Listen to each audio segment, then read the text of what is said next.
నాకంటే పెద్దది అక్క, ఆ తర్వాత నేను, నా తర్వాత తమ్ముడు. అది చాలా పేద కుటుంబం అండి. మా అమ్మగారు ఇళ్లలో పనులు చేసుకుంటారు, నాన్న ఇస్త్రీ చేస్తాడు, ఒక అపార్ట్మెంట్లో వాచ్మెన్. మా స్థితి అది. అయితే వాస్తవానికి డబ్బు లేకపోవచ్చేమో కానీ మంచి పేరు ఉంది నాన్నగారికి, మంచి పేరు, కుటుంబంలో మంచి పేరు ఉంది. నాన్నగారు అంటే గౌరవం, మర్యాద, అందరూ కూడా మా నాన్నగారు మాటే వినాలి. అలా మా కుటుంబ పరిస్థితులు ఉంటూ ఉండేవి. అయితే నాకు సుమారుగా 13 సంవత్సరాల వయసు ఉన్నప్పుడు, దేవుని బిడ్డలారా, ఒకరోజు 7వ తరగతి చదువుతున్నాను. నా స్కూల్ మాన్పించి మా అమ్మగారు నన్ను ఇంట్లో అట్టిపెట్టి తమ్ముడిని నాకు అప్పగించి, అయ్యా ఇప్పుడే నాన్నగారికి కాస్తంత నలతగా ఉంది, హాస్పిటల్కి వెళ్ళి వచ్చేస్తామన్నారు. అప్పుడు 13 సంవత్సరాల వయసు, 7వ తరగతి. ఇప్పుడే వచ్చేస్తాం, 5 నిమిషాల్లో ఇక్కడే ఆర్ఎంపీ దగ్గరికి వెళ్ళి వస్తామన్నారు. అలా వెళ్ళిన వారు 3 నెలల పాటు మా విజయవాడ దాటిన తర్వాత ఎన్ఆర్ఐ హాస్పిటల్ మంగళగిరి అక్కడ ఉంటుంది.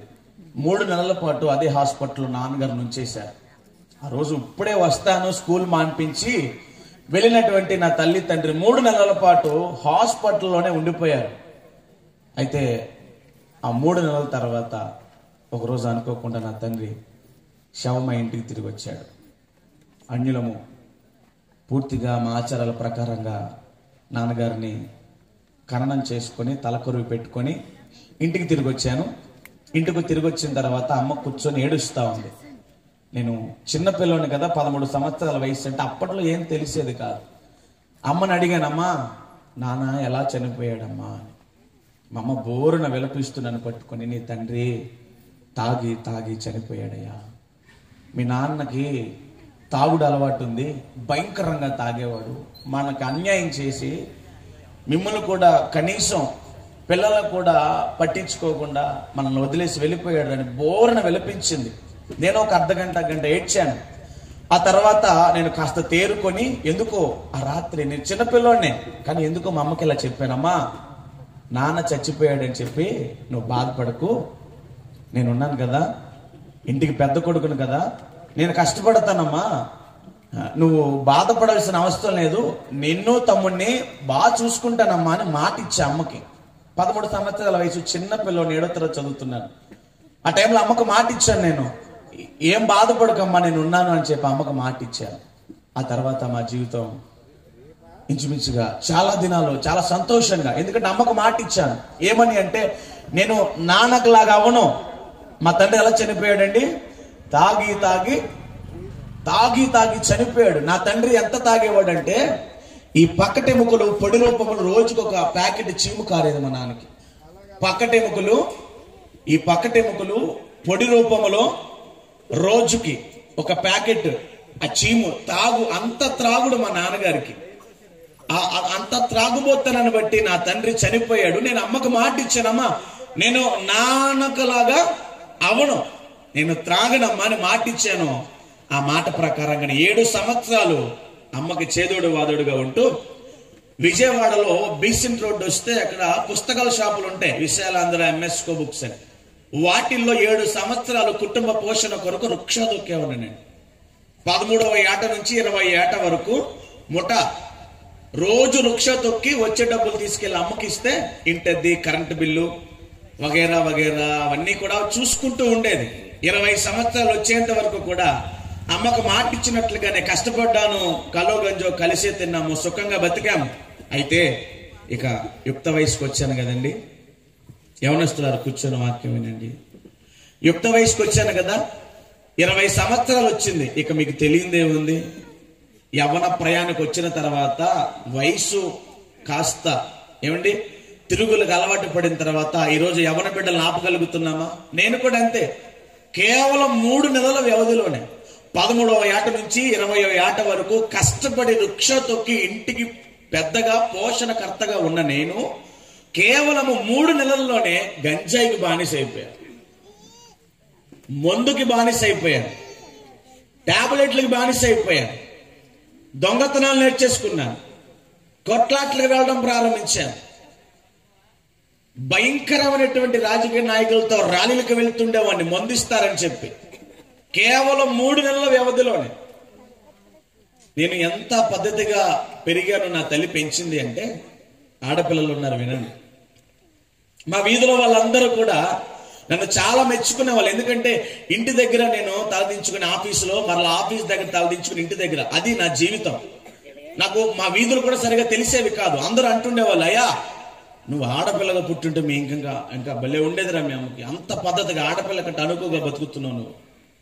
కానీ నాకు అలవాటైనటువంటి గంజాయి, నాకు అలవాటైనటువంటి మద్యం, నాకు అలవాటైనటువంటి టాబ్లెట్లు, మీరు జ్వరం వస్తేనో ఏదైనా వ్యాధి బాధ వస్తేనో వేసుకుంటారు, అవి మేము మత్తు కొరకు వేసుకుంటాం టాబ్లెట్లు. ఈ గంజాయి మద్యము ఈ టాబ్లెట్లకి అలవాటు పడిపోయి నేను ఏ వీధిలో వాళ్ళైతే మెచ్చుకున్నారో, ఏ వీధిలో వాళ్ళైతే పొగిడారో, ఏ వీధిలో వాళ్ళైతే అభిమానించి ప్రేమించారో వాళ్ళే మొఖం మీద ఉమ్ము వేసే స్థితికి దిగజారిపోయాను. అంటే ఎలా అంటే, త్రాగితే చిన్న పెద్ద ఆడ మగ మంచి చెడు ఏ ఉండేది కాదు. కనపడిన ప్రతి ఒక్కరిని తిట్టేది, అవసరమైతే కొట్టేది, పిలిచి మరి, వయసులో చాలా పెద్దవాళ్ళు పిలిచి మరి కొట్టేవాడిని, లేదా కుర్రలతో కొట్టించేవాడిని. అలా నా వీధిలో నా జీవితం చాలా దుర్భరం. ఒక మాటలో చెప్పాలంటే, మనిషిని అన్న విషయం కూడా మర్చిపోయి బతకడం ప్రారంభించాను. ఆ భయంకరమైనటువంటి డ్రగ్స్ కి అలవాటు పడిన తర్వాత మనిషిని అన్న విషయం కూడా నేను మర్చిపోయాను. ఎలాగూ అంటారా, ఒకరోజు నా తల్లి, నేను బాగా తప్పతాగి ఇంటికి భోజనానికి వచ్చాను. ఏమండి, ఏ పిల్లవాడు పాడైపోతున్నా ఏ తల్లి చూస్తూ ఊరుకోదు కదండి. ఏదో ఒక రూపాన అడ్డుపడి మార్చుకుందాం, మాట్లాడదాం, ఏంటి వీడి వ్యవహారం అని అనుకునిద్ది. ఆ రోజు నా తల్లి, నేను భయంకరమైనటువంటి మత్తు పదార్థాలు సేవించి ఇంటికి తూగుతూ తూగుతూ తూగుతూ ఇంటికి వచ్చాను. నా తల్లి నాతో వాదన పెట్టుకోవడం ప్రారంభించింది. అయ్యా, ఇప్పటి వరకు ఇంటికి నువ్వే, తండ్రి లేడు, చనిపోయాడు, ఇప్పుడు అన్ని మర్చిపోయి లోకంలో తాగుతూ తిరుగుతూ ఉన్నావు, పోషణ ఎలాగా, నా ఆరోగ్యం పాడైంది, తమ్ముడు చిన్నోడు, కరెంటు బిల్లు, అద్దులు, మన అవసరాలు, ఇవన్నీ ఎలా అంటూ ఉంటే, తాగిన మత్తులో ఇక నాకు మంచి చెడు ఏం తెలుస్తలేదు, మానవత్వం లేదు, విచక్షణ జ్ఞానం పని చేయట్లేదు. చెప్పాను కదా, మృగం కంటే దారుణం. నా తల్లితో చిన్నపాటి వాదన జరిగింది. ఆ వాదనలో మా అమ్మని కొట్టాను నేను. ఏమండి, నా తల్లి నా కొరకు ఎంత కష్టపడింది అంటే, నాన్న చచ్చిపోయిన తర్వాత మా అమ్మ చాలా అందంగా ఉండేది. ఆవిడ బ్లౌజులు చిరిగిపోయి ఉంటే చీర కప్పుకొని పాచి పనులు చేసుకొచ్చేది,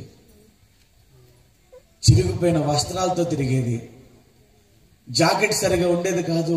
నా తల్లి చాలా అందగత్తె, తన ఒళ్ళు కప్పుకోవడానికి కూడా ఒక్క గుడ్డ మొక్కు ఉండేది కాదు, కానీ నాకు కడుపు నిండా అన్నం పెట్టేది. నాన్న చచ్చిపోయిన తర్వాత మమ్మల్ని కళ్ళలో పెట్టుకొని పెంచింది.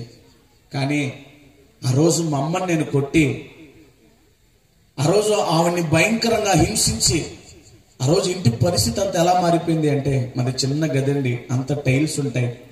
మా అమ్మని నేను కొడితే ఆ కంగారులో ఇల్లంతా కలిగి తిరిగేసింది అమ్మ. ఇల్లంతా కూడా రక్తపు మడుగు. అప్పటికి పెద్ద గాయమైపోయింది అమ్మకి. ఇల్లంతా కూడా రక్తపు మడుగు. అయితే మద్యం మత్తులో, గంజాయి మత్తులో, టాబ్లెట్ల మత్తులో ఇక మనిషినన్న విషయం మర్చిపోయి అమ్మ ఒక మూల పడిపోయి ఏడుస్తా ఉంది. ఇదంతా చూసిన తమ్ముడు ఇంట్లో నుంచి పారిపోయాడు. నా తల్లి బిగ్గరగా ఏడుస్తా ఉంది, అయ్యో అయ్యో అయ్యో అని. నాకు ఏం అర్థం కావట్లేదు, భయంకరంగా త్రాగేస్తున్నాను. ఆ రక్త మడుగులోనే వండిన కూటుకుండలన్నీ తెచ్చుకొని పెట్టుకొని తిని ఆ గిన్నెలు విసిరుగొట్టి కనీసం మా అమ్మను ఒక్కసారి కూడా చూడలేదు. వెళ్ళిపోయాను తాగడానికి. ఇల్లంతా రక్తపు మడుగండి. నా తల్లి నా మీద పెట్టుకున్న ఆశలన్నీ గల్లంత అయిపోయినాయి. అమ్మకు మాట ఇచ్చాను, మా జీవితంలో మరెన్నటికి నేను ఈ త్రాగుడికి బానిసవ్వను. కానీ యుక్త వయసుకు వచ్చిన తర్వాత స్నేహాలు, అలవాట్లు నా జీవితాన్ని నాశనం చేసి నా కన్న తల్లి రక్తాన్ని కళ్ళ చూసే అంత దుర్మార్గుడిగా నేను మారిపోయాను. నాకు బాగా జ్ఞాపకం అంటే ఒక్క విషయం చెప్తాను. నాన్నగారి బ్రతుకున్న రోజుల్లో ఆయన త్రాగుడికి ఖర్చు పెట్టిన డబ్బు, స్నేహానికి ఖర్చు పెట్టిన డబ్బు ఏ రోజు కూడా మాకు ఖర్చు పెట్టలేదు. ఏ రోజు కూడా మా కొరకు ఆ ధనాన్ని వెచ్చించలేదు. నాన్న 3 నెలల్లో హాస్పిటల్లో ఉన్నాడని చెప్పే కదండి, మాకు వండి పెట్టడానికి కానీ మమ్మల్ని చూసుకోవడానికి కానీ ఎవరు ఉండేవాళ్ళు కాదు. అమ్మ ఉదయాన్నే ఎన్ఆర్ఐ హాస్పిటల్కి వెళ్ళిపోయేది. అయితే మేము ఒక అపార్ట్మెంట్ లో వాచ్మెన్ గా ఉంటూ ఉండేవాళ్ళం అని చెప్పారు కదా. వారు వచ్చి అమ్మని నాన్నని తిట్టేవాళ్ళు. రే ఊరకనే ఇస్తారా జీతాలు మీకు? మహిళల్లో పనులు చేయరా? ఈ పనులన్నీ ఎవడ చేస్తాడరా అని నోటుకు వచ్చినట్లుగా మాట్లాడుతుంటే, దేవుని బిడ్డలరా వెళ్ళి అంట్రులతోమి, బట్టలు ఉతికి, ఇల్లు వాకిళ్ళు ఉడ్చి, చిన్నపిల్లలండి బాత్రూమ్లు కడిగిపించేవారు. పని అంతా అయిపోయిన తర్వాత అమ్మ అన్నం ఉండేది కాదు, నాన్న దగ్గరికి వెళ్ళిపోయేది. తమ్ముడు చిన్నోడు స్కూల్ మానేసి ఇంట్లో ఉన్నాం, ఆకలేసేది. ఏం చేయాలో తెలియక పెద్ద డబ్బున్న వాళ్ళు మేము పని చేసిన ఇంటి గుమ్మాల దగ్గర వాళ్ళ బాత్రూమ్లు కడిగేసిన తర్వాత గేట్లు పట్టుకుని ఆలాడుతూ ఉంటే కవర్లో అంత ముద్దేసి ఇచ్చేవాళ్ళు. అది తిని బతికేటోళ్ళు. కారణం నా తండ్రికి అలవాటిన త్రాగుడు. ఎవరనున్నారా? క్షమించండి మాట అడుగుతున్నందుకు.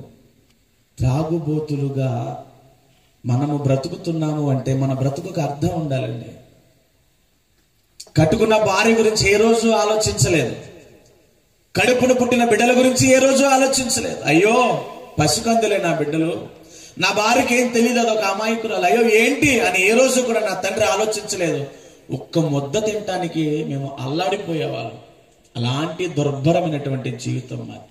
ఇక ఆ తర్వాతి రోజుల్లో నేనేమన్నా అమ్మని సంతోష పెట్టానంటే నా బ్రతుకంతా కూడా నా తల్లి కన్నీళ్లతోనే నా బ్రతుకు.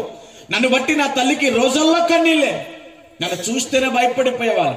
నేను వస్తున్నాను అని గేట్ సౌండ్ వినబడితే నా తల్లి పారిపోయేది, నా తమ్ముడు పారిపోయేవాడు. ఎందుకంటే నేను తాగొచ్చిన గంజాయి, మందు, టాబ్లెట్లు అక్కడ ఉంది. నా తల్లిని గాని తమ్ముడని గాని ఏముండేది కాదు. కోపం వస్తే ఎలా కొట్టేవాడిని కూడా నాకే తెలియదు. నన్ను చూస్తే భయపడిపోయేవాళ్ళు వాళ్ళు. అంత దుర్మార్గుడిగా నా జీవితాన్ని నేను నాశనం చేసుకున్నాను. ఏమిటి దొంగతనాలండి, చైన్ స్నాచింగ్లకు పోయేవాడిని. దేవుని బిడ్డలారా, ఇళ్లలోకి పోయి దొంగతనాలు చేసుకొచ్చేవాడిని. స్నేహితులతో కలిసి తాగడానికి డబ్బులు లేకపోతే ఎవడన్నా అటుగా పోతా ఉంటే వాళ్ళ చేతులు ఏదుంటే అది లాక్కునే వాళ్ళం మేము. దేవుని బిడ్డలారా, డబ్బు కొరకు పిచ్చెక్కిపోయేవాడిని నేను. నాకైన అలవాట్లు ఒక పక్కనైతే నాకున్నటువంటి మరొక జబ్బు ఏంటంటే డబ్బు సంపాదించాలన్నటువంటి బాగా కుతూహలంగా ఉండేవాడిని నేను. డబ్బు.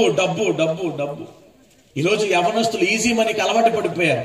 ఈరోజు చాలా మంది యవనస్తులు కష్టపడడానికి ఇష్టపడట్లేదు.